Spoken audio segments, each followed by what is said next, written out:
Hello, my friend. I'm Evelyn, and I'm truly happy you're here today. Before we begin, I want to ask you one simple question. When was the last time you had a real conversation in English? Really, think about it for a moment. Not a grammar exercise, not a vocabulary test, not repeating one sentence from a textbook. I mean a real conversation where someone asks you a question, you understand it, you think quickly, and you answer naturally in English. How long have you been wanting to speak English fluently? Maybe 1 year, maybe 3 years, maybe even longer. During that time, you may have watched hundreds of English videos, studied grammar rules, memorized vocabulary, listened to podcasts, learned useful phrases, and promised yourself, one day, I will speak English confidently. But even after all that learning, maybe something still feels missing. Maybe you understand English when people speak slowly. Maybe you can read English quite well. Maybe you know hundreds or even thousands of English words. But when someone suddenly speaks to you in English, everything changes. Your mind becomes busy. Your mouth feels slow. And even simple words seem difficult to find. Someone asks you, "How was your weekend?" You understand the question perfectly, but instead of answering naturally, your mind starts searching for grammar. Should I use the past tense? Which word should I use? Is this sentence correct? What if I make a mistake? And while you are thinking, the conversation is already moving forward. Maybe you have experienced this at work, while traveling, in a restaurant, during a phone call, in an online meeting, or simply while meeting someone new. But you cannot always use that English quickly and naturally. My friend, this is one of the biggest differences between knowing English and speaking English fluently. Knowing English means you have information inside your mind. Speaking fluently means you can use that information naturally, in real time, during a real conversation. And that is exactly what we are going to work on today. Today, we are not going to treat English like a school subject. We are going to use English the way people actually use it, through real conversations, everyday situations, natural questions, useful answers, common expressions, and speaking practice that trains you to respond without translating every sentence inside your head. Because fluency does not come from knowing one more grammar rule, and it does not come from memorizing 100 difficult words tonight. Fluency grows when familiar English becomes automatic. Imagine someone asks you, "What are you doing after work?" You should not need 30 seconds to build your answer. You want your brain to recognize the question, understand the meaning, and respond naturally. Maybe you say, I'm going home and relaxing for a while. Or, I'm meeting a friend for dinner. Or, I'm not sure yet. I might just stay home. These are simple answers, but this is real English. And being able to use simple English naturally is much more useful than knowing complicated English that you cannot say when you need it. Many learners believe that fluency means speaking with difficult vocabulary, long sentences, and perfect grammar. But real conversations are usually much simpler. People say things like, "How's it going? What have you been up to? Sounds good. I'm not sure. Give me a second. That makes sense. What do you mean? I'll think about it. Let me check." I totally agree. These small expressions are everywhere in real English conversations. And when you practice them inside realistic situations, your brain begins to remember English as complete ideas instead of separate words. That is important, because when you are speaking, you do not have time to build every sentence word by word. You need useful patterns ready inside your mind. For example, imagine you are ordering something at a cafe. The person asks, "What can I get for you?" You do not want to translate every word from your first language. You want to respond naturally. "Can I get a medium coffee, please?" Then they ask, "Would you like anything else?" You answer, "No, that's all, thank you." Simple, natural, useful. Now imagine you are at work and someone asks, "Do you have a minute?" You might answer, "Sure, what's up?" Or, "Of course, how can I help?" Now imagine a friend asks, "Do you want to grab something to eat?" You could say, "Yeah, that sounds good." Or, "Sure, what are you in the mood for?" This is how fluency grows, one familiar conversation pattern at a time. So, today, I want you to do more than listen to me. I want you to speak with me. When I give you a sentence, say it out loud. When I ask you a question, try to answer before I give you an example. When we enter a real-life situation, imagine that you are actually there. Do not worry about sounding perfect. And do not stop every time you make a small mistake. Your goal today is communication, rhythm, response speed, and confidence. Let me show you what I mean.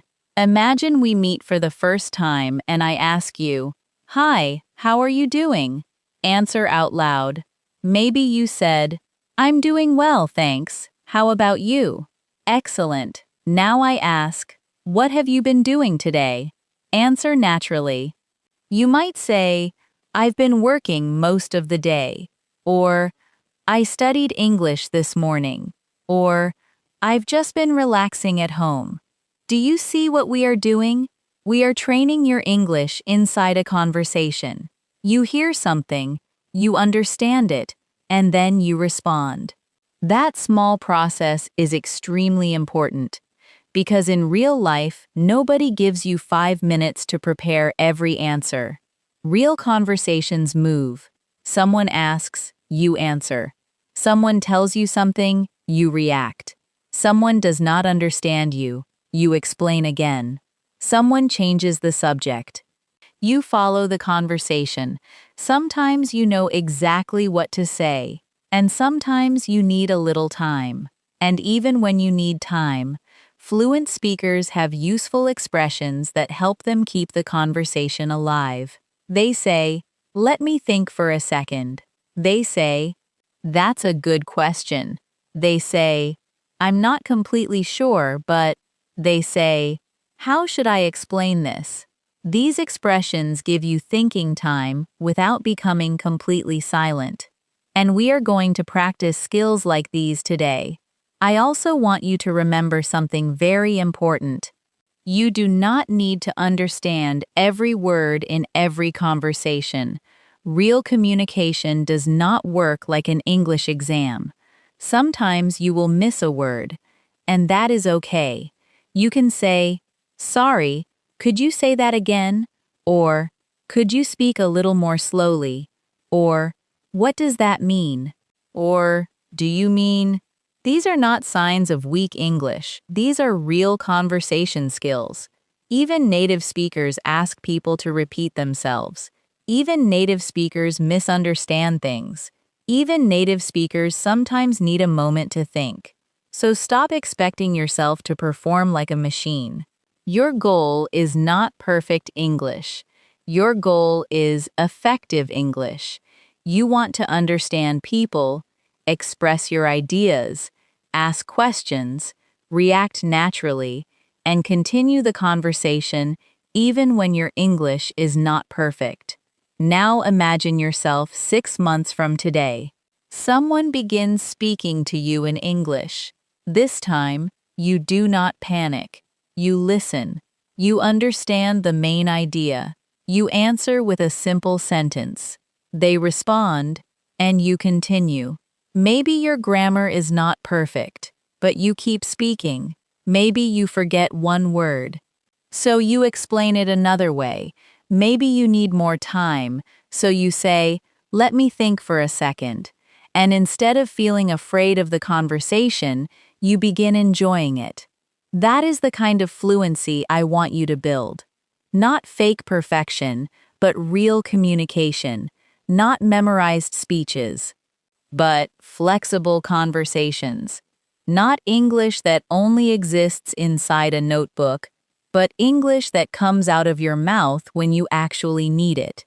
And the best way to develop that ability is to practice realistic conversations again and again and again. Think of learning to drive. You could read 20 books about driving, memorize every road sign, and watch hundreds of driving videos. But at some point, you have to sit behind the wheel. Speaking English works in a similar way. Grammar gives you useful knowledge. Vocabulary gives you useful tools. Listening helps you understand other people, but conversation practice teaches you how to use everything together in real time. That is why today, we are going to practice English through situations that can actually happen in your life.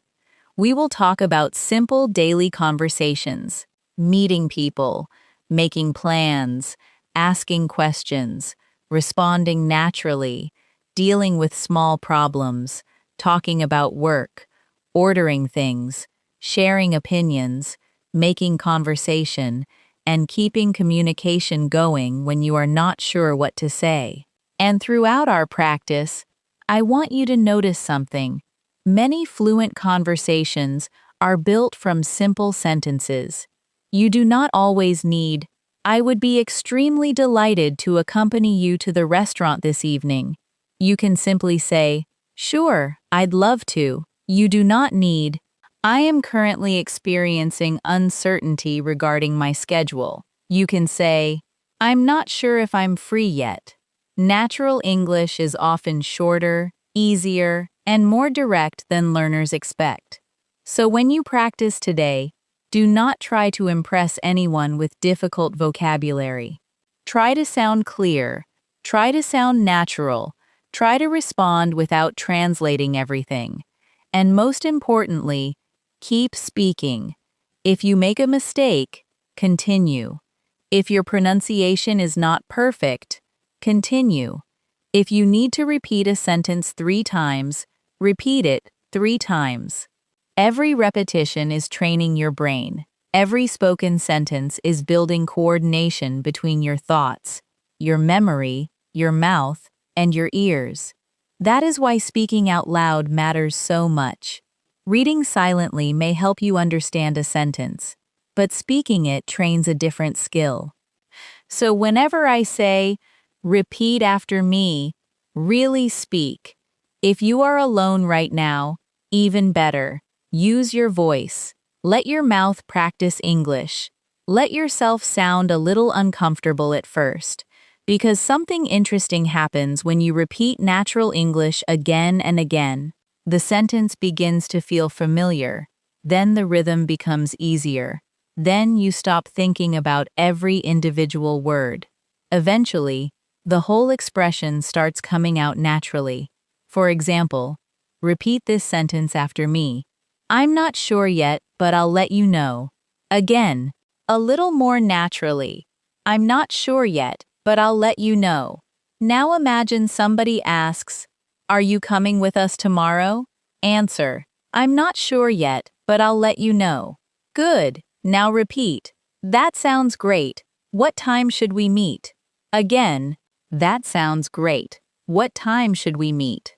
Now imagine your friend says, "Let's get coffee tomorrow morning." Respond, "That sounds great. What time should we meet?" Excellent. This is the type of practice we are going to use. You will not simply learn sentences. You will connect those sentences to situations. That connection makes English easier to remember and easier to use. So today, do not be only a listener. Be a speaker. When you hear a question, answer it. When you hear a useful expression, repeat it. When you hear a conversation situation, imagine yourself inside it. Your English will not become fluent because you watched another English video. It becomes stronger because of what you do while you are watching. So from this moment, make one small decision. Do not wait until you feel completely ready to speak English. Speak English and allow practice to make you ready. Do not wait for perfect grammar. Do not wait for the perfect speaking partner. Do not wait until you travel somewhere. Do not wait until you know 10,000 words. Use the English you have today and slowly make it stronger. Every real sentence you practice is progress. Every question you answer is progress. Every time you speak without translating, even for 5 seconds, that is progress. And by the end of our practice today, I want you to feel something different. I want English to feel less like information you are trying to remember, and more like a language you can actually use. So get comfortable, listen carefully, speak out loud whenever you can, and give yourself permission to make mistakes. We are going to build your fluency through real conversations. One natural question, one useful answer, and one everyday situation at a time. Are you ready? Then say this with me. I do not need perfect English to have a real conversation. Again, I do not need perfect English to have a real conversation. And one more time, with confidence. I can speak with the English I know. Then improve every time I practice. Good. Now, let's begin. Let's start with one of the most common situations in real life. A simple conversation at the beginning of the day. Imagine that you arrive at work, school, a cafe, or any place where you meet someone you know. The other person smiles and says, "Good morning. How are you?" This question sounds very easy, but many English learners still stop and think too much before answering. You do not need a long answer. You can simply say, "I'm good, thanks. How about you?" Or you can say, "I'm doing well. How are you?" If you feel tired, you can say, "I'm a little tired today, but I'm okay." If you are having a good morning, you can say, "I'm great. I had a really nice morning." Notice how simple these answers are, but they sound natural because they fit the situation. Now let's practice. Imagine I say to you, "Good morning. How are you doing today?" Answer out loud. Give yourself a few seconds. Maybe you said, "I'm doing well, thanks. How about you?" Good. Now try another answer. "I'm a little tired, but I'm doing okay." Say it again. "I'm a little tired, but I'm doing okay." Now one more. "I'm feeling great today. Thanks for asking." Excellent. The goal is not to memorize only one answer. The goal is to become comfortable giving different answers depending on how you really feel. In a real conversation, people often continue with another simple question. They may ask, "Did you sleep well? How was your morning? Was traffic bad today?" Or, "What are you working on today?" These questions are useful because they keep the conversation moving. Let's practice a few natural responses. If someone asks, "Did you sleep well?" you can say, "Yes, I slept pretty well," or "Not really, I went to bed late." If someone asks, "How was your morning?" you can say, "It was good. I had breakfast and got a few things done." Or, "It was a little busy, but everything went fine." Now I want you to answer without waiting for my example. Here is the first question. How was your morning? Speak now. Good. Here is another one. Did you have breakfast today? Answer out loud. Good. And one more. What do you usually do first in the morning? Take your time. Maybe you said, "I usually make coffee first." Maybe you said, "I check my phone and then I get ready for work." Maybe you said, "I usually take a shower and have breakfast." All of these are natural answers. This kind of practice is important because real conversations are not usually about complicated topics. Most conversations begin with ordinary life. People talk about sleep, breakfast, weather, traffic, work, plans, family, food, shopping, and small things that happen during the day. If you can speak comfortably about simple daily topics, you already have a strong foundation for real English fluency. Now imagine you are talking to a coworker. The coworker says, "You look busy today." You can respond, "Yeah, I have a lot to do," or "A little. I'm trying to finish something before lunch," or "Actually, it's not too bad today." These answers sound natural because they are short and direct. Now repeat after me. Yeah, I have a lot to do. Again. Yeah, I have a lot to do. Now repeat. I'm trying to finish something before lunch. Good. Now repeat. Actually, it's not too bad today. Excellent. Let's make the conversation a little longer. Imagine someone says, "You look busy today." You answer, "Yeah, I have a lot to do." The person asks, "What are you working on?" You can say, "I'm finishing a report," or "I'm preparing for a meeting," or "I'm answering some emails." Then the person might say, "Sounds like a busy day." And you can answer, "Yeah, but I should be done by the afternoon." This is a complete mini conversation, and every sentence is simple. Now practice the whole exchange with me. I say, "You look busy today." You answer, "Yeah, I have a lot to do." I ask, "What are you working on?" You answer, "I'm preparing for a meeting." I say, "Sounds like a busy day." You answer, "Yeah, but I should be done by the afternoon." Good. Now try it again with your own answers. I say, "You look busy today." Speak. I ask, "What are you working on?" Speak again. I say, "Sounds like a busy day." Give me your final answer. Very good. Here is another useful conversation skill: asking the other person a question back. Many learners answer a question and then become silent.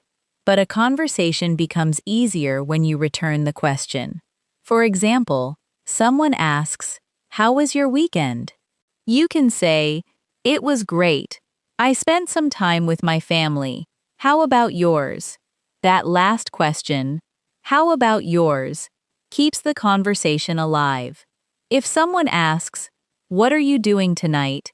you can answer, "I'm probably staying home. What about you?"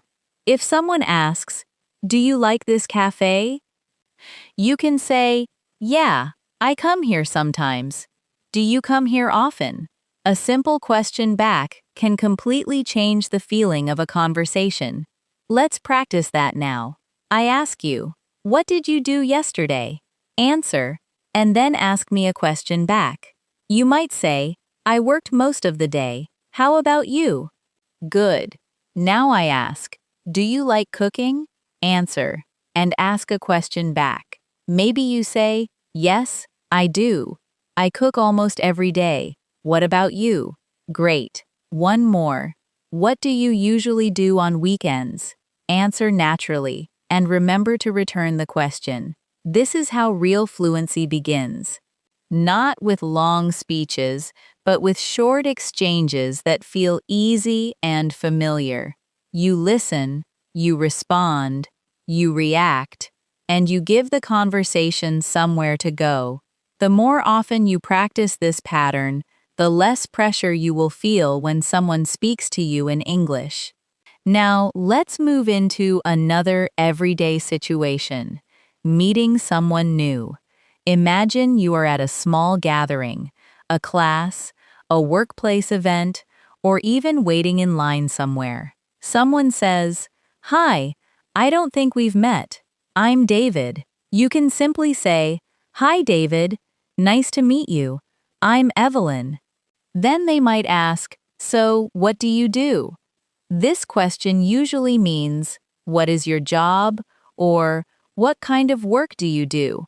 You can answer, I work in marketing, or I'm a student, or I work from home, or I'm currently looking for a new job. You do not need to give your entire life story. Then you can keep the conversation going by asking, what about you? What do you do? Or how do you know everyone here? These questions are easy, but they create a natural connection. Let's practice. I say, hi, I don't think we've met. I'm David. You answer, hi David, nice to meet you. I'm Evelyn. I ask, so, what do you do? Answer with your real information. Now ask me a question back. Excellent. Remember, fluency is not about speaking without ever stopping. It is about knowing how to continue. You can pause, you can think, you can use simple words. But you keep communicating. That is what we are training today, your ability to stay inside the conversation instead of escaping from it because you are afraid of making a mistake. Now let's practice another situation that happens almost every day, ordering food or drinks. Imagine you walk into a cafe and the person behind the counter says, "Hi, what can I get for you?" You do not need to build a complicated sentence. You can simply say, "Can I get a medium coffee, please?" Or, "I'd like a tea, please." Or, "Could I have a sandwich and a bottle of water?" These are simple, polite, and natural expressions that you can use in many different places. Now repeat after me. Can I get a medium coffee, please? Again, can I get a medium coffee, please? Good. Now say, could I have a sandwich and a bottle of water? Excellent. Now imagine the person asks, would you like anything else? You can answer, no, that's all, thank you. Or, yes, can I also get a cookie? Repeat, no, that's all, thank you. Good. Now, yes, can I also get a cookie? Very nice. Now let's make this more realistic. I am the person working at the cafe, and you are the customer. I say, hi, what can I get for you? Answer out loud. Good. Then I ask, what size would you like? Answer. Maybe you say, a medium, please. Then I ask, would you like anything else? Answer naturally. Excellent. Finally, I say, that'll be $6. You can say, here you go, or simply, thank you. This may sound very basic, but remember, fluency is built from situations like this. You want these useful phrases to become automatic. When someone says, what can I get for you? You should not need to translate the question word by word. Your brain should recognize the situation and respond naturally. Now imagine a small problem happens. You order a hot coffee, but they give you an iced coffee. What can you say? You can say, excuse me, I think I ordered a hot coffee. Notice the expression, I think I ordered. It sounds polite and calm. You could also say, sorry, I ordered this hot, not iced. Both are useful. Repeat after me. Excuse me, I think I ordered a hot coffee. Again, excuse me, I think I ordered a hot coffee. Good. Being fluent also means knowing how to handle small problems without becoming nervous. Imagine you are in a store and you cannot find something. You can ask, excuse me, could you help me find the batteries? Or, do you know where the shampoo is? Or, where can I find the notebooks? These sentences are useful because you can change only one word and use the same pattern again and again. Let's practice. Repeat. Excuse me, could you help me find this? Again. Excuse me, could you help me find this? Now, do you know where the restrooms are? Good. Now. Where can I find the checkout? Excellent. Imagine you are shopping for clothes. A worker asks, "Can I help you find anything?" You can say, "I'm just looking, thanks."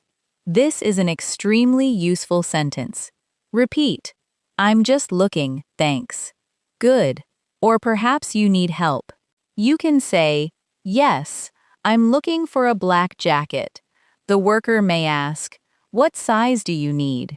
You can answer, "I usually wear a medium." Then you might ask, "Can I try this on?" "Do you have this in another color?" Or, "Do you have a larger size?" Now let's practice a short exchange. I say, "Can I help you find anything?" You answer, "Yes, I'm looking for a black jacket." I ask, "What size do you need?" You answer, "I usually wear a medium." Then ask me, "Can I try this on?" Excellent. Now practice again using something you would actually buy. Maybe shoes, a shirt, jeans, or a sweater. The more personal your answers are, the easier they are to remember. Another important skill in real conversations is asking someone to repeat or explain something. Many learners become nervous when they miss one word. They think, "I didn't understand everything, so my English is bad." But that is not true. In real conversations, you can simply ask for help. If you do not hear clearly, say, "Sorry, could you say that again?" Repeat it. "Sorry, could you say that again?" Good. If someone is speaking too quickly, say, "Could you speak a little more slowly, please?" Again, "Could you speak a little more slowly, please?" If you understand the words but not the meaning, ask, "What do you mean by that?" Or, "Could you explain that?" Let's imagine we are talking and I say something too quickly. "You do not understand me." Instead of becoming silent, say, "Sorry, could you say that again?" Excellent. Now imagine you understand most of my sentence, but one word is unfamiliar. Ask, "What does that word mean?" Good. This is real communication. You are not failing the conversation. You are actively managing it. Now let's practice making plans with someone. This is another very common daily conversation. Imagine a friend says, "Are you free this weekend?" You could answer, "I think so. What did you have in mind?" That expression, "What did you have in mind?" means, "What are you thinking about doing?" Repeat it. What did you have in mind? Again, what did you have in mind? Your friend says, "I was thinking about getting lunch on Saturday." You can respond, "That sounds good. Sure, I'd love to." Or, "Saturday works for me." If you are busy, you could say, "I can't do Saturday. How about Sunday?" Notice that you do not need a long explanation. A short, clear response is enough. Let's practice. I ask, "Are you free on Saturday?" Answer. Maybe you say, "Yes, I think so. What did you have in mind?" Then I say, "Do you want to get lunch?" Respond, "Sure. That sounds good." I ask, "What time works for you?" You can say, "How about 1 o'clock?" Then I say, "Perfect. See you then." You answer, "Sounds good. See you Saturday." Now let's change the situation. I ask, "Are you free on Saturday?" But this time you are busy. Answer, "I can't do Saturday. How about Sunday?" I say, "Sunday works for me." You answer, "Great. Let's do Sunday." Simple, natural, useful. Notice something important about these conversations. You are not memorizing speeches. You are practicing patterns. Are you free? What did you have in mind? That works for me. How about? These patterns can be used in hundreds of different situations. Now imagine you are speaking on the phone. Phone conversations can be difficult because you cannot see the other person's face. But again, simple expressions make everything easier. Someone calls and says, "Hi, is Sarah there?" You can say, "Yes, just a moment," or Sorry, she's not available right now. If someone calls for you, you might say, speaking.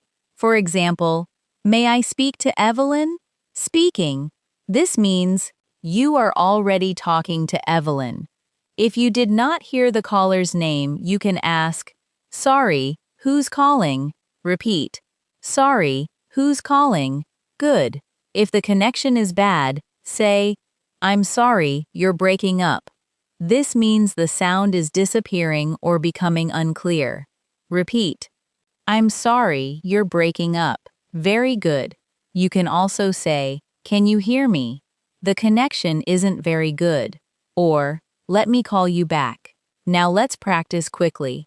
I say, hi, may I speak to Evelyn? You answer, speaking. I say something you cannot hear clearly. You respond, sorry, you're breaking up. Then say, let me call you back. Excellent. These small situations may look simple, but together, they create real speaking ability. Every time you practice ordering, asking, responding, fixing a misunderstanding, making plans, or handling a phone call, you are teaching your brain how English works in real life. Now I want to give you a short fluency challenge. I will ask you several everyday questions. Try to answer each one immediately. Do not search for the perfect sentence. Give me the first clear answer that comes to your mind. Here is the first question. What do you usually drink in the morning? Answer now. Next. Where do you usually buy groceries? Speak. Next. What do you normally do after work or school? Answer. Next. What do you like doing on weekends? Speak naturally. Next. When was the last time you ate at a restaurant? Answer. And one more. What are you planning to do tomorrow? Speak. Good. If some answers were slow, that is completely fine. Repeat the questions later and see whether your answers become faster. Speed comes from familiarity, and familiarity comes from repetition. Now let's make your answers stronger by adding one extra detail. Instead of saying, I drink coffee, say, I usually drink coffee in the morning because it helps me wake up. Instead of, I go shopping on Saturday, say, I usually go shopping on Saturday because I have more free time. Instead of, I like watching movies, say, I like watching movies at home, especially on weekends. Try this now. Answer the question, what do you usually do in the evening? Start with one simple sentence. Then add one detail. Speak now. Maybe you said, I usually relax at home, I watch something or talk to my family. Very good. Now answer, what kind of food do you enjoy? Give me one sentence. Then add one more detail. Excellent. This is one of the easiest ways to sound more fluent. Begin with a simple answer. Then add one detail. You do not need to create a long paragraph every time someone asks you something. A clear answer plus one extra idea is often enough to keep a natural conversation moving.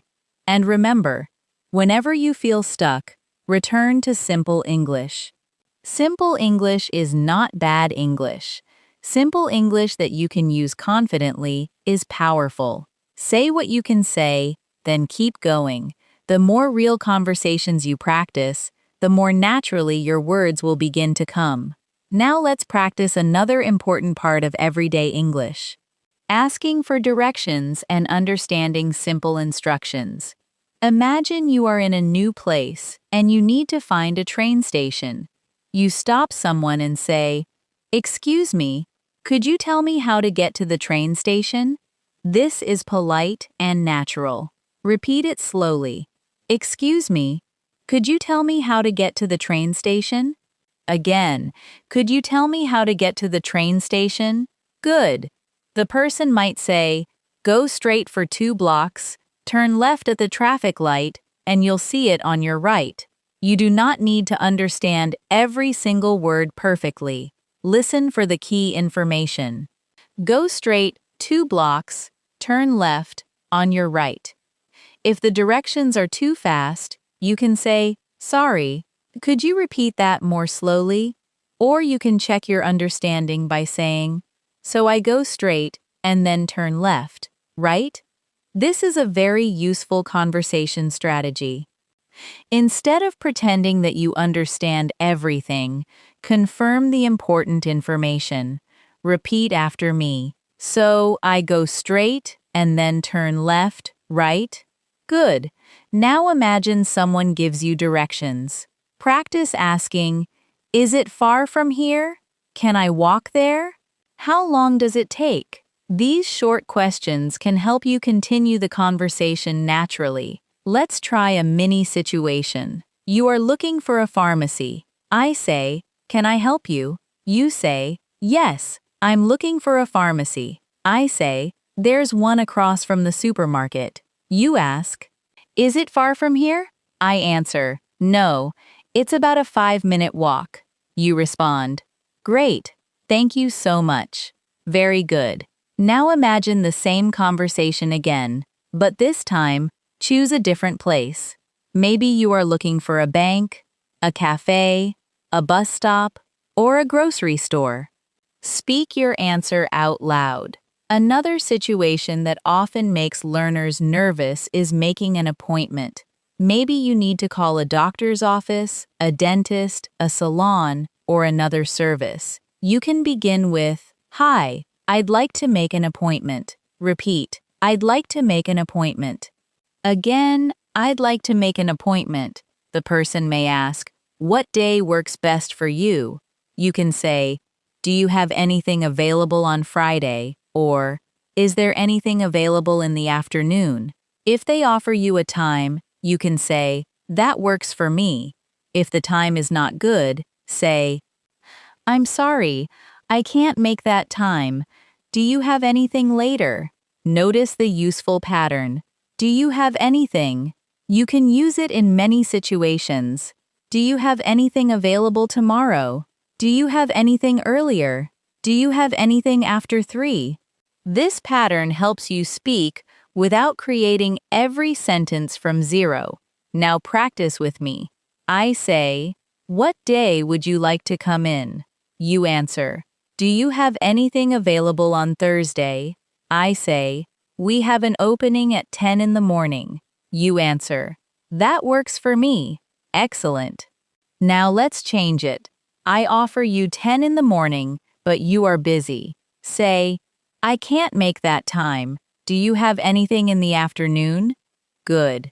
This is exactly the kind of flexible speaking skill you need in real life. Now let's talk about something else that happens constantly in conversation. Expressing your opinion. Sometimes learners know what they think, but they do not know how to begin. You can use very simple expressions. I think, I feel like, in my opinion, for me, or personally, I prefer. You do not need complicated language to share an idea. Imagine someone asks, "Do you prefer working from home or working in an office?" You can say, "I prefer working from home because it's quieter." Or, "I like working in an office because I enjoy being around other people." Now answer the question yourself. Do you prefer working from home or working in an office? Speak. Good. Now add one reason. Do not stop after saying what you prefer. Tell me why. Here is another question. Is it better to cook at home or eat at restaurants? Answer naturally. Maybe you say, "I think cooking at home is better because it's cheaper and healthier."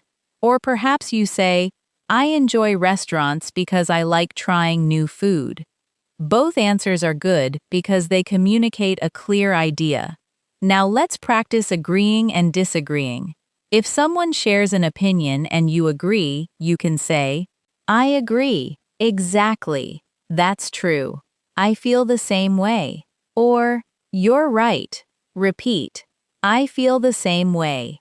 Good. If you do not agree, you do not need to sound rude. You can say, I'm not sure I agree. I see what you mean, but I think differently. Or, that's interesting, but I prefer something else. Repeat slowly. I see what you mean, but I think differently. Again, I see what you mean, but I think differently. Very good.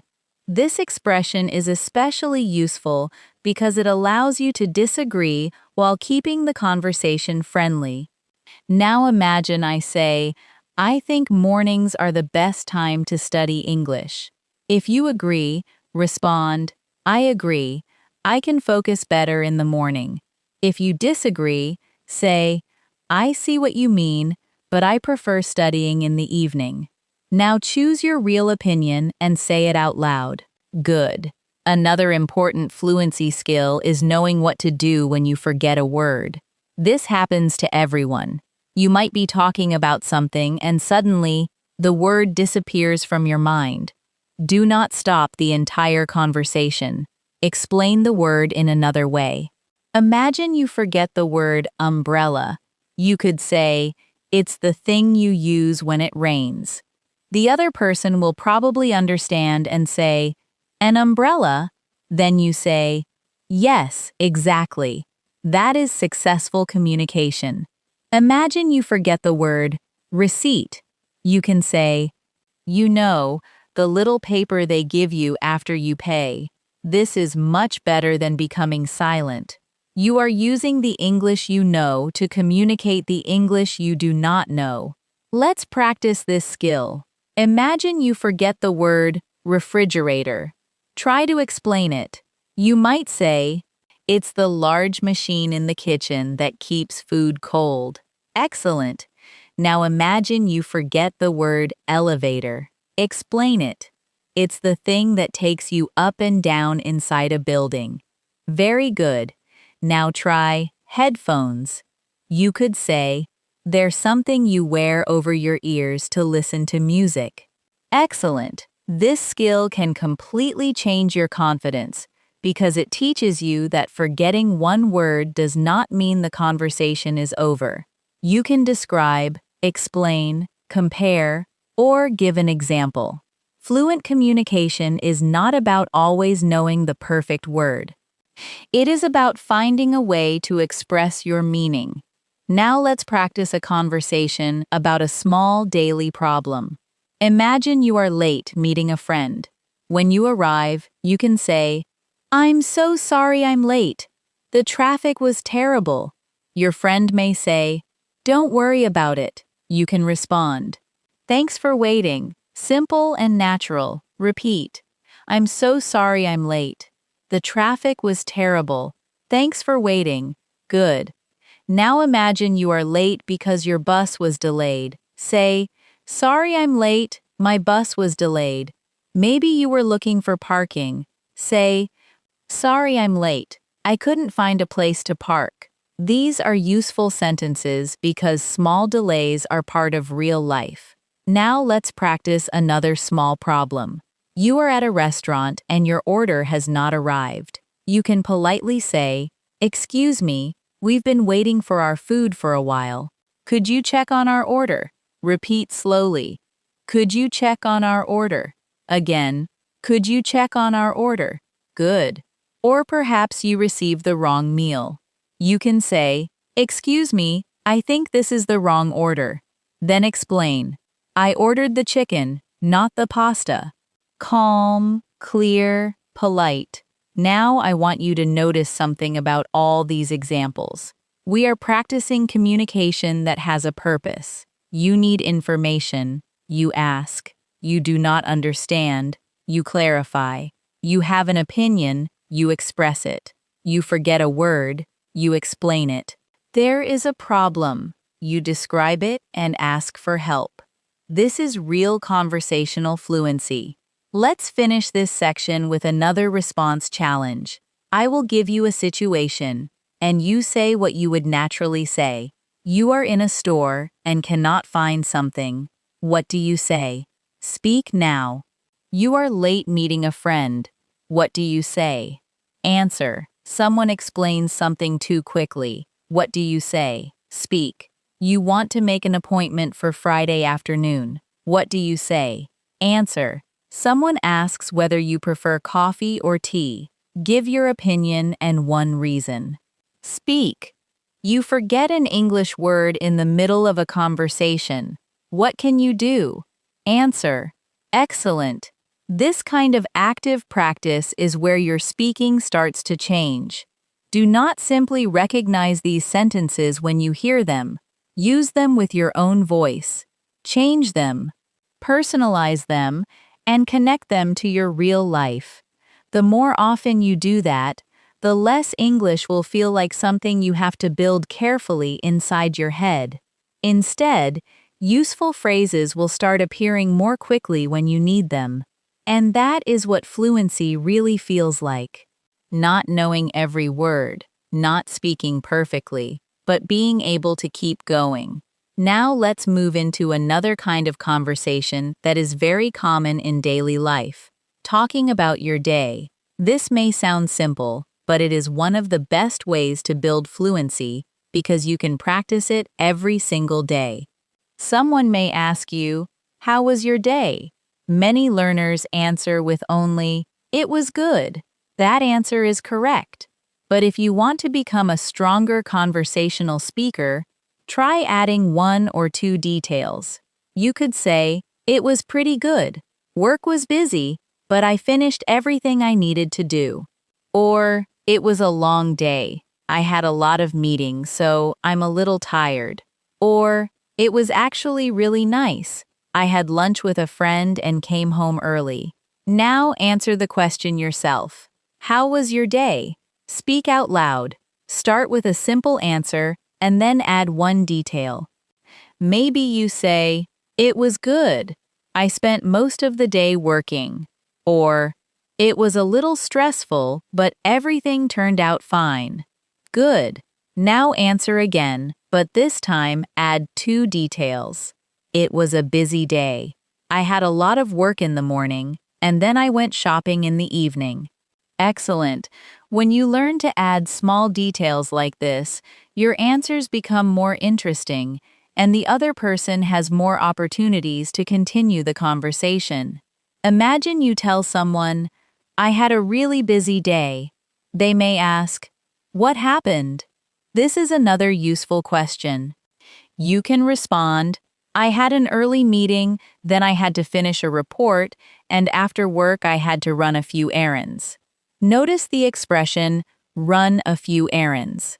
This means doing small necessary tasks outside the home, such as going to the bank, buying groceries, or picking something up. Repeat after me. I had to run a few errands. Again, I had to run a few errands. Another natural expression is, I had a lot going on. This means you were busy with many things. Repeat, I had a lot going on today. Good. You can also say, today was pretty hectic. The word hectic means very busy and sometimes a little stressful. Repeat, today was pretty hectic. Excellent. Now imagine I ask, what did you do after work? Answer naturally. Maybe you say, I went straight home, or I stopped by the grocery store, or I met a friend for dinner. The phrase stopped by is very useful in everyday English. It means you visited a place for a short time.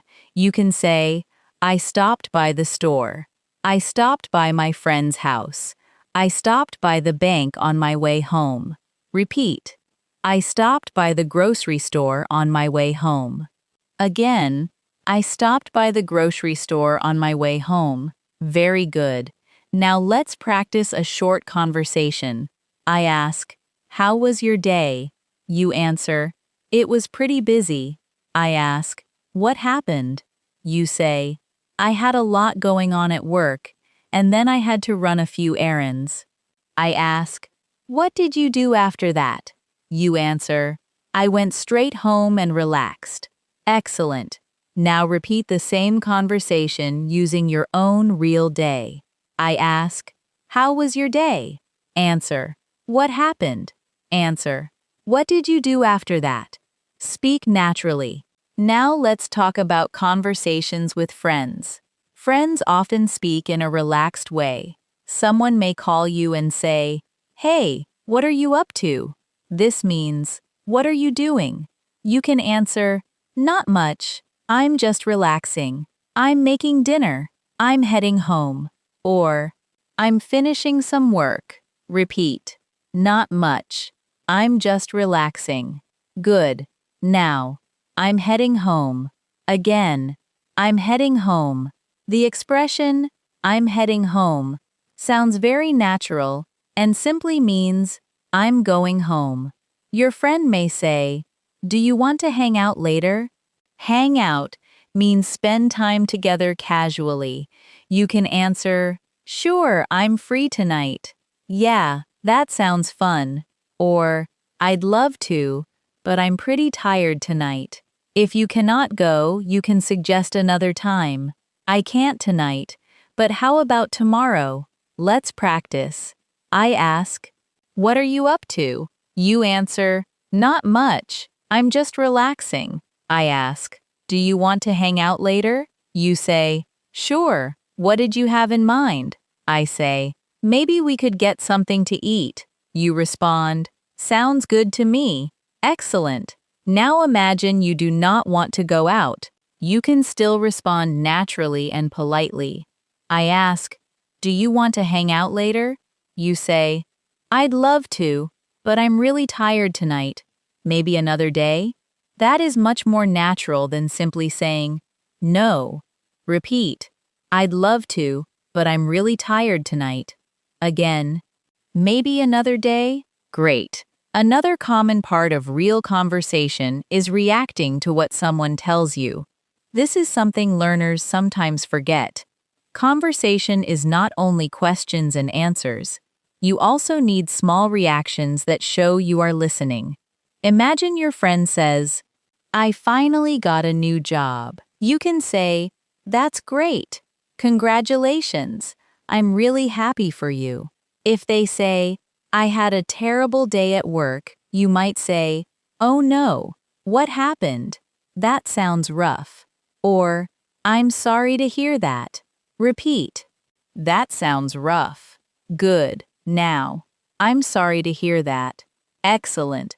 If someone tells you something surprising, you can say, "Really? No way. Seriously?" Or, "I didn't know that." These small reactions make your English sound alive and conversational.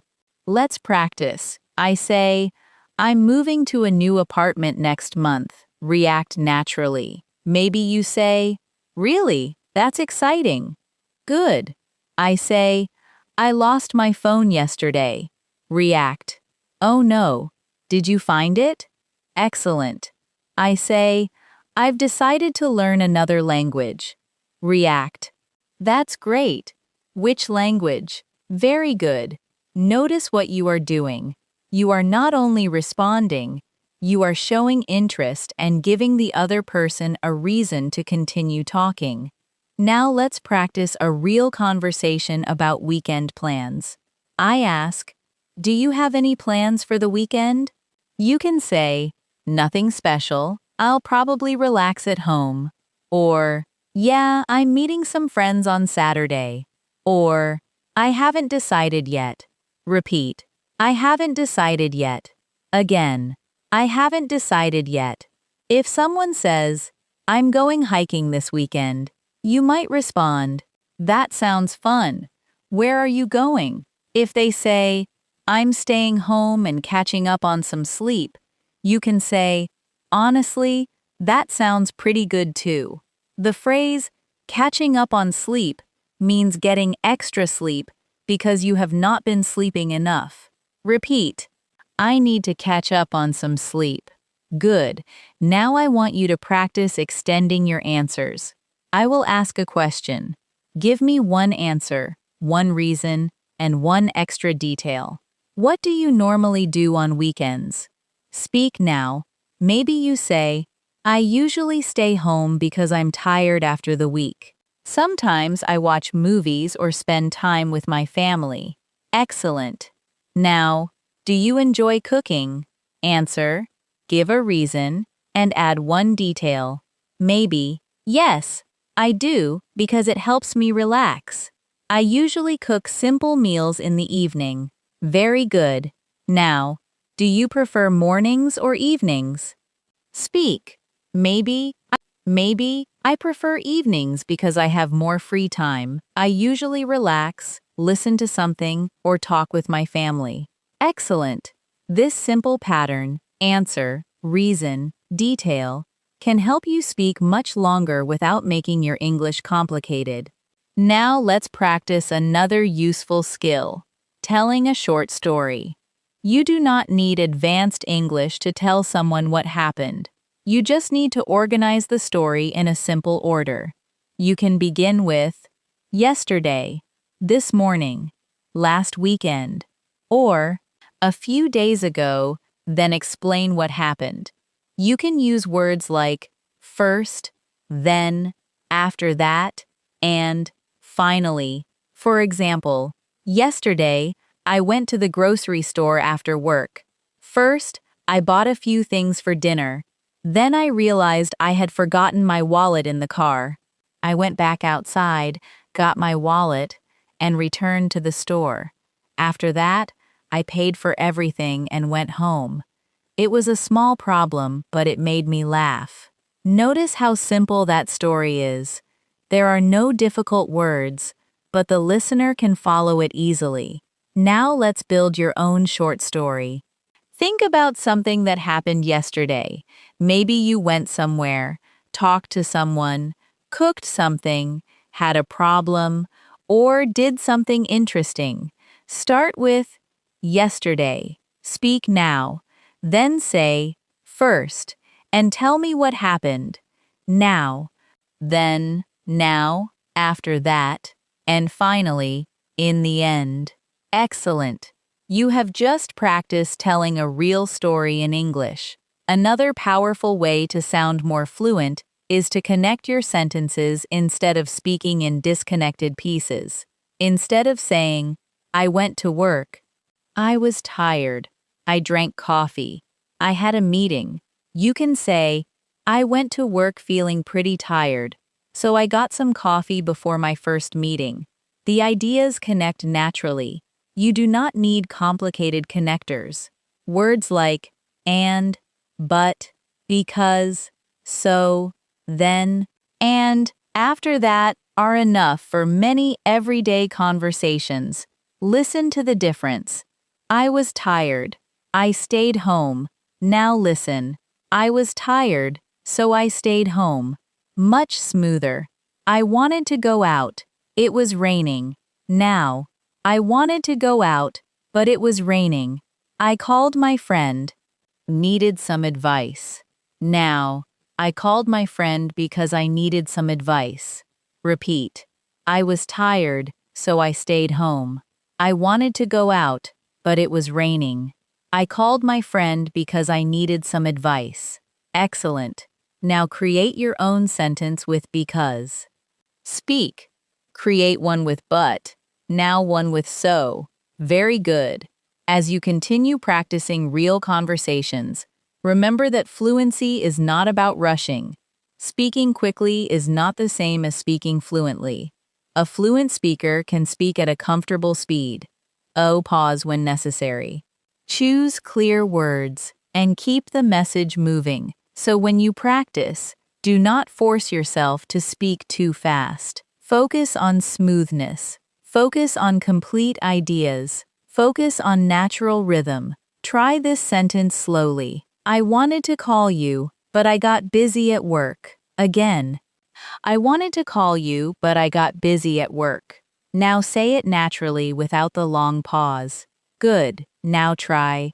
I'm not sure what I'm doing this weekend, but I'll probably stay home and relax. Again. Smoother this time. Good. This is how you build speaking control. First slowly, then more naturally. And every time you practice a real conversation like this, You are preparing yourself for the moment when you actually need English. You are teaching your brain, I know what to do when someone asks me about my day. I know what to say when someone invites me somewhere. I know how to react when someone tells me good news. I know how to tell a simple story. I know how to continue even when I need a few seconds to think. That feeling of familiarity is one of the strongest foundations of confidence. You do not become confident by waiting for fear to disappear. You become confident because you have practiced the situation enough times that it no longer feels completely new. Now let's practice another situation that can help you become much more comfortable in English. Talking when something does not go exactly as planned. Real conversations are full of small changes, unexpected problems, and moments when you need to explain yourself. Maybe your train is late. Maybe a store does not have what you need. Maybe someone changes a meeting time. Or maybe you simply misunderstand something. These situations are actually excellent opportunities to practice natural English because they teach you how to react instead of freezing. Imagine you are waiting for a friend and they send you a message saying, I'm running about 20 minutes late. A natural response could be, no problem, take your time, or that's okay, I'll wait here, or no worries, just let me know when you're close. Repeat after me. No problem, take your time. Again. No worries, just let me know when you're close. Good. These are simple expressions, but they sound relaxed and natural. Now imagine the situation is reversed. You are the person who is late. You can say, sorry, I'm running a little late. Repeat, I'm running a little late. Good. You can add, I should be there in about 15 minutes. Or, traffic is moving really slowly. Or, I missed my bus, but I'm on my way now. The expression, I'm on my way, is extremely useful. It means you have already started traveling toward the place. Repeat, I'm on my way. Again, I'm on my way now. Let's practice quickly. I ask, where are you? We're already here. You respond, sorry, I'm running a little late. I'm on my way. Good. I ask, how long will you be? You answer, I should be there in about 10 minutes. Excellent. This is real useful English that you can use immediately. Now imagine you arrive at a store because you need a particular item. You ask an employee, excuse me, do you have this in stock? The employee says, sorry, we're out of that right now. The expression, we're out of that, means they do not have any left. You can respond, do you know when you'll have more? Or, do you have something similar? Or, is it available at another location? Repeat, do you have something similar? Again, is it available at another location? Very good. Now imagine the employee offers you a different item. You can say, let me take a look. That might work. Or, thanks, but I think I'll wait for the other one.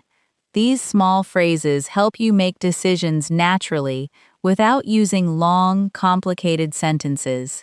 Now let's practice another everyday situation. Returning something you bought. Maybe you purchased a shirt, but when you got home, you realized it was too small. You can say, hi, I'd like to return this. The employee may ask, is there anything wrong with it? You could answer, no, it's just too small. Or, it doesn't fit very well. Then they may ask, do you have the receipt? You can say, yes, here it is. Repeat, I'd like to return this. It doesn't fit very well. Yes, here's the receipt. Good. Maybe you do not want a refund. You want another size. Then you can say, could I exchange it for a larger size? Repeat slowly. Could I exchange it for a larger size? Again. Could I exchange it for a larger size? Excellent. Now imagine the employee says, "We don't have this in a larger size." You can respond, "That's okay. Can I get a refund instead?" This ability to change your request is part of conversational fluency. You listen to the new information, then adjust your response. Now I want you to practice responding to unexpected information. I will give you a short situation, and you respond naturally. I say, "Sorry, the cafe is closed today." What do you say? Maybe, "Oh, okay. Is there another one nearby?" I say, "Your appointment has been moved to 3 o'clock." Respond, "That's fine. 3 o'clock works for me." Or, "I'm sorry, I can't make 3. Is there another time available?" I say, "We don't have that size." Respond, "Do you have it in another color?" Or, "Do you know when it'll be back in stock?" Excellent. This is exactly what happens in real conversations. You cannot prepare every sentence because you do not know what the other person will say. You need flexible language that helps you respond to new information. Now let's practice talking about choices and decisions. People often ask questions like, "Which one do you prefer?" "What do you think we should do?" "Where should we go?" Or, "Which option sounds better?" Instead of becoming nervous, use a simple structure. First, give your choice. Then give one reason.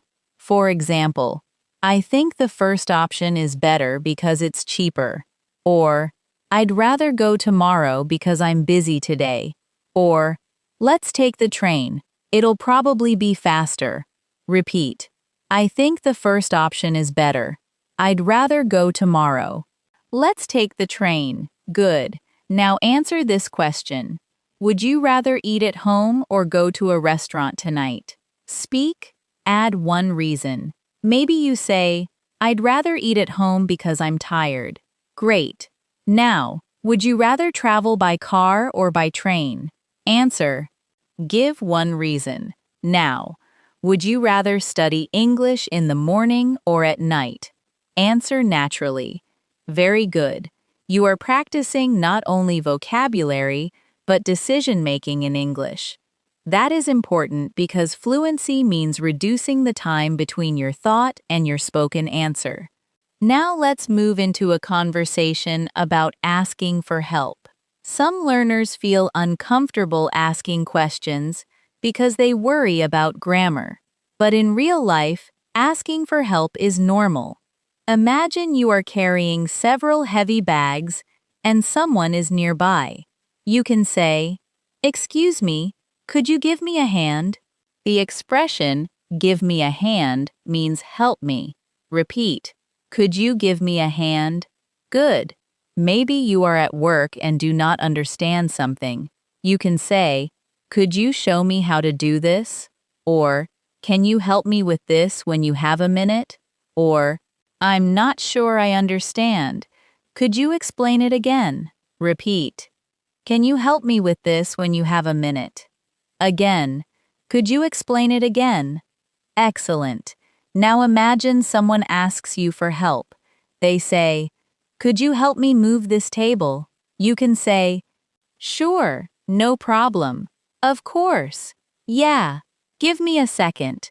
If you are busy, you can say, "I can help you in a few minutes." Or, "I'm in the middle of something, but I can help when I'm done."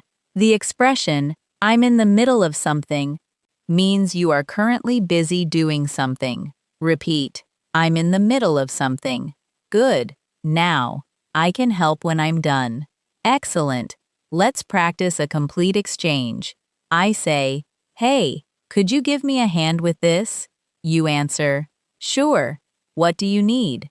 I say, "Can you help me move this box?" You answer, "Of course. Where do you want it?" Good. Notice the final question. Where do you want it?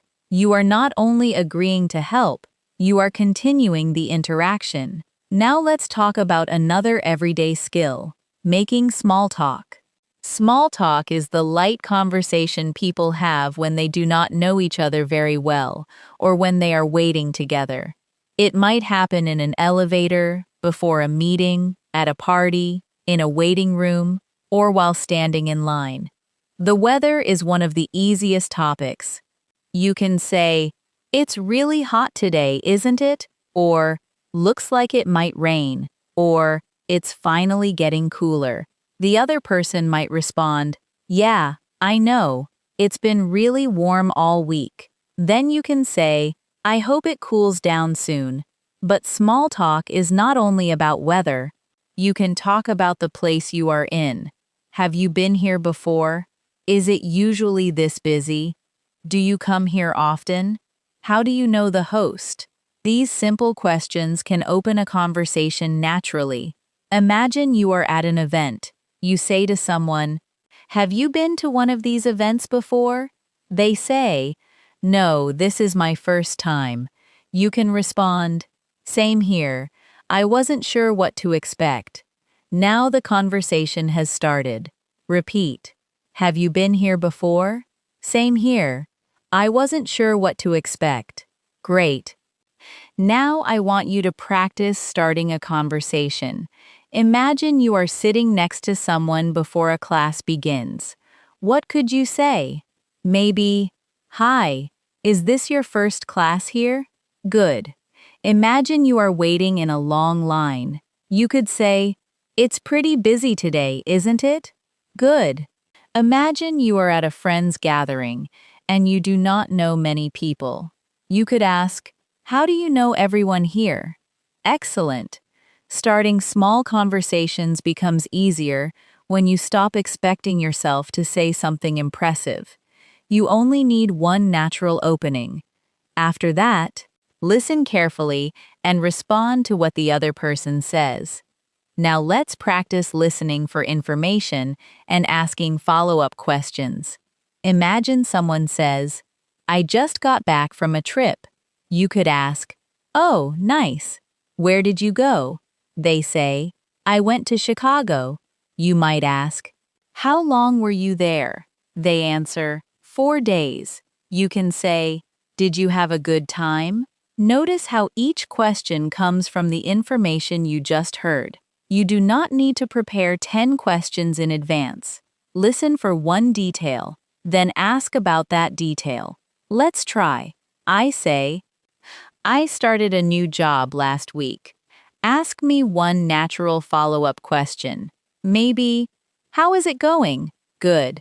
I say, "I'm taking a cooking class." Ask me something. Maybe, "What kind of food are you learning to make?" Excellent. I say, "My family is visiting next weekend." Ask me a question. Maybe, "How long are they staying?" Very good. This skill makes conversations much easier because you do not have to constantly think of a new topic. You simply stay curious about what the other person is saying. Now let's finish with a speaking exercise that combines several skills. Imagine someone you know asks, "Hey, how have you been?" Answer naturally. Then they say, "What have you been up to lately?" Tell them one or two things about your recent life. Next, they say, "We should get coffee sometime." Respond naturally. Maybe you say, "Yeah, definitely." "When are you free?" Then imagine they suggest Saturday, but Saturday does not work for you. Respond, "I can't do Saturday, but Sunday works for me." Finally, they say, "Great, I'll message you later." You say, "Sounds good. Talk to you soon." Now repeat the whole idea using your own words. Do not try to remember my exact sentences. Speak naturally. Pause if you need to. Change the details, and keep the conversation moving. That is the habit I want you to build. Hear the message. Understand the main idea. Respond simply. Add one useful detail. And keep going. You do not need to create perfect English before you open your mouth. You need to create understandable English, and then allow repetition to make it smoother. Every time you practice this way, you are shortening the distance between thinking and speaking. And when that distance becomes shorter, conversation starts to feel easier, faster, and more natural. Now let's bring everything together with one final kind of practice, speaking for a little longer without stopping. In real conversations, sometimes you only need one short answer. But other times, someone asks a question that requires you to explain your thoughts. This is where many learners begin to feel nervous because they think they need perfect grammar for every sentence. But you do not. You only need a simple idea, a reason, and a few supporting details. For example, imagine someone asks you, "Why are you learning English?" You could answer, "I'm learning English because I want to communicate more confidently. I also want to understand more videos, speak with people from different countries, and improve my opportunities in the future." Notice that the answer is not complicated. It begins with one clear idea, then adds a few details. Now answer that question yourself. Why are you learning English? Speak slowly. Give one reason first, then add another detail, and if you can, add one more. Do not worry if your answer sounds simple. The important thing is that you keep expressing your ideas. Now try another question. What is one thing you want to improve in your English? Maybe you say, "I want to improve my speaking because I understand more than I can say. I want to answer faster and feel more comfortable in conversations." That is a strong answer because it is clear and personal. Now answer for yourself. What is one thing you want to improve in your English? Speak. Good. Now let's make your speaking even more natural by practicing a useful technique. When you need a few seconds to think, do not immediately become silent. Use a thinking expression. You can say, "Let me think. That's a good question. I've never really thought about that. I'm not completely sure, but," or, "If I had to choose, I'd say," repeat after me, "Let me think." Again, "That's a good question." Now, "I'm not completely sure, but," good. And one more, "If I had to choose, I'd say," excellent. These phrases are valuable because they give your brain a little extra time while you are still communicating. Let's practice. I ask, "What is the best way to spend a free day?" Instead of answering immediately, begin with, "That's a good question." Then continue with your answer. Speak now. Maybe you say, "That's a good question. I think the best way to spend a free day is to relax and do something you enjoy." Great. Now I ask, would you rather live in a big city or a small town? Begin with, "If I had to choose, I'd say," and finish your answer. Good. Now I ask, what will your life look like 5 years from now? You might begin, "I'm not completely sure, but," and continue from there. Excellent. Now let's practice a longer daily life conversation. Imagine you meet an old friend you have not seen for several months. They say, "Wow, it's been a long time. How have you been?" You can answer, "I've been good. Things have been pretty busy lately, but overall, I'm doing well." Then ask, "How about you?" Your friend says, "I'm doing well too. I started a new job a few weeks ago." You respond, "Really? That's great. How's the new job going?" Your friend says, "Pretty well. There's a lot to learn, but I like the people I work with." You can say, "That's good. Starting a new job can be a little stressful at first." Then your friend asks, "What have you been up to?" You might say, "Mostly work, but I've also been trying to improve my English in my free time." Your friend asks, "How's that going?" You say, "Actually, pretty well. I'm trying to speak more instead of only studying." Notice how this conversation develops. Nobody gives a long speech. One person shares something, the other reacts, asks a question, shares something else, and the conversation grows naturally. Now let's practice that idea with your own life. Imagine I say, "It's been a while. How have you been?" Answer out loud. Now I ask, "What have you been up to lately?" Tell me something real about your life. Now I ask, "How's that going?" Add a little more detail.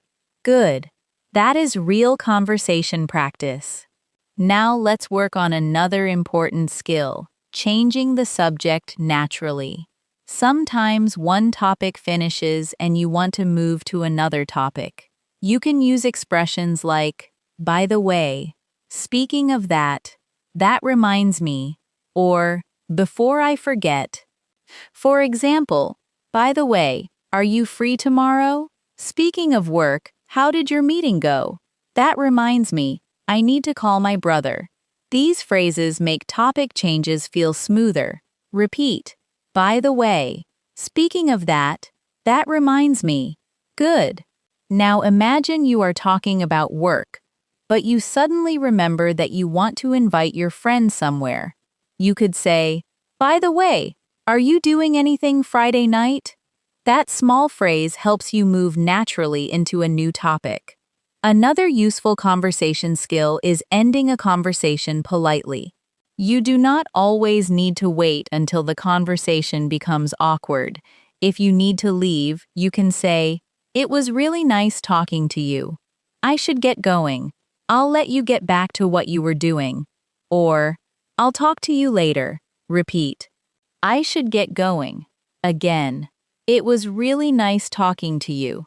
Now, I'll talk to you later." Good. Imagine you meet someone in a cafe and talk for a few minutes. Then you need to leave. You can say, "Well, I should get going, but it was really nice seeing you." The other person says, "You too, take care." You respond, "You too, see you soon." Ending a conversation is also part of fluency. You need to know how to begin, continue, repair, and finish a conversation naturally. Now let's practice a final series of real-life questions. This time, try to answer with 2 or 3 sentences. Remember, first answer the question, then give a reason, then add one small detail. First question, "What is your favorite part of the day?" Speak now. Next, "What do you usually do when you feel stressed?" Answer with 2 or 3 sentences. Next, "What is something you enjoy doing with friends or family?" Speak. Next, "What is one place you would like to visit someday?" Answer, and explain why. Next, "What is one habit you would like to improve?" Speak naturally. Next, "What is something you have learned recently?" Answer. And finally, "What would you do if you suddenly had a completely free day tomorrow?" Speak. Good. If some answers were difficult, do not worry. Those difficult moments show you exactly what you need to practice. Now I want you to try one more fluency exercise. Choose one simple topic from your daily life, your morning, your work, your family, your meals, your weekend, your plans, or your English practice. Speak about it for 30 seconds without stopping. You do not need impressive words. Use simple sentences and connect them. For example, "My mornings are usually pretty simple. I normally get up around 7. First, I drink some water and check my phone. Then I make breakfast and get ready for the day. If I have extra time, I listen to something in English before I start working." That is enough. The grammar is simple, the vocabulary is common, but the ideas flow. Now choose your topic and begin speaking. Keep going. If you forget a word, explain it another way. If you make a mistake, continue. If you need time, say, "Let me think." And keep speaking. Very good. Now think about what you just did. You created English in real time. You did not only recognize my sentences, you produced your own language. That is one of the most important differences between passive learning and active fluency practice. You can turn almost any part of your day into speaking practice. While making breakfast, describe what you are doing. I'm making some coffee. I'm cutting some fruit. I need to leave in 20 minutes. While getting ready, say, I'm looking for my keys. I think I left them on the table. While traveling somewhere, think, traffic is pretty bad today. I hope I'm not late. At the end of the day, tell yourself, today was busy, but I got a lot done. These tiny moments may seem unimportant, but they train your brain to produce English without waiting for a classroom, a lesson, or another person. You can also practice imaginary conversations. Imagine you walk into a restaurant. What do you say? Imagine someone asks about your weekend. How do you answer? Imagine you need to return something to a store. What words do you use? Imagine you meet a new coworker. How do you introduce yourself? When you practice these situations before they happen, the real conversation feels more familiar. And remember one important rule. Do not always practice only the sentences you find easy. Practice the moments where you normally become stuck. If phone calls are difficult, practice phone calls. If introducing yourself makes you nervous, practice introductions. If you struggle to explain your opinion, practice giving opinions. If you know vocabulary but cannot answer quickly, practice fast question and answer exercises. Your weakest conversation moments can become your strongest areas when you train them repeatedly. Now let's do one final response drill. Answer as quickly and naturally as you can. How are you? Speak. What are you doing today? Speak. What did you do yesterday? Answer. Are you free this weekend? Respond. Would you like some coffee? Answer. What do you think about working from home? Give your opinion. Could you help me with something? Respond. Sorry, I didn't hear you. What do you say next? What are your plans for tomorrow? Answer. Why are you learning English? Speak. Excellent. Now say these sentences with me one final time, slowly first. I can keep a conversation going. Again, I can keep a conversation going. I do not need perfect grammar to communicate. Again, I do not need perfect grammar to communicate. If I forget a word, I can explain it another way. Again, if I forget a word, I can explain it another way. I can ask questions when I do not understand. Again, I can ask questions when I do not understand. I can speak slowly and still sound confident. Again, I can speak slowly and still sound confident. And now one final sentence. The more I speak, the more natural my English becomes. Again, with confidence. The more I speak, the more natural my English becomes. Keep that idea with you. Fluency is not one big moment when everything suddenly becomes perfect. It is built from hundreds of small moments. One answer, one question, one conversation, one mistake, one correction, and one more attempt. Every time you choose to speak instead of staying silent, you are training fluency. Every time you answer without translating every word, you are training fluency. Every time you continue after a mistake, you are training fluency. Every time you listen to someone and respond naturally, you are training fluency.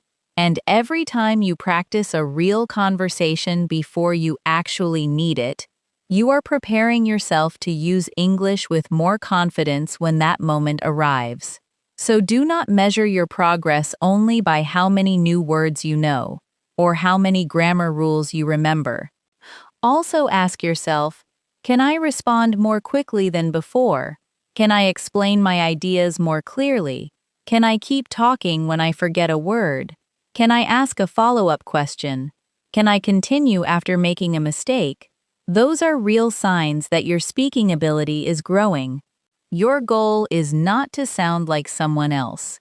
Your goal is to become a stronger version of yourself in English, someone who can listen, respond, express ideas, solve small communication problems, and stay present inside a real conversation. And that ability becomes stronger every time you use it. Thank you so much for practicing English with me today. I'm really glad you stayed with me until the end. Today, you did much more than simply listen to English. You practiced answering questions, reacting naturally, asking for clarification, sharing opinions, handling everyday situations, and keeping real conversations moving. Remember, fluency does not come from trying to speak perfectly. It comes from using English again and again until common sentences and expressions begin to feel natural. So after this video, do not stop practicing. Choose a few conversations from today, repeat them out loud, change the answers, use your own information, and make the English personal to you. If some parts felt difficult, that is okay. Those are the exact areas that can become easier with repetition. Come back to this practice again. Speak a little more confidently each time, and notice how your answers begin to come faster and more naturally. And before you go, write one simple English sentence in the comments telling me about your day. It can be something like, "Today was busy, but I had a good day," or "I practiced English today and I feel more confident." Keep it simple, but use your English. If this practice helped you, please like the video, subscribe to the channel, and continue practicing with me in the next lesson. Your English does not have to become perfect overnight. It only needs to become a little stronger every day. Keep listening, keep speaking, keep making mistakes, and most importantly, keep having real conversations in English. I'm Evelyn, and I'll see you in the next practice. Take care, and keep speaking English with confidence.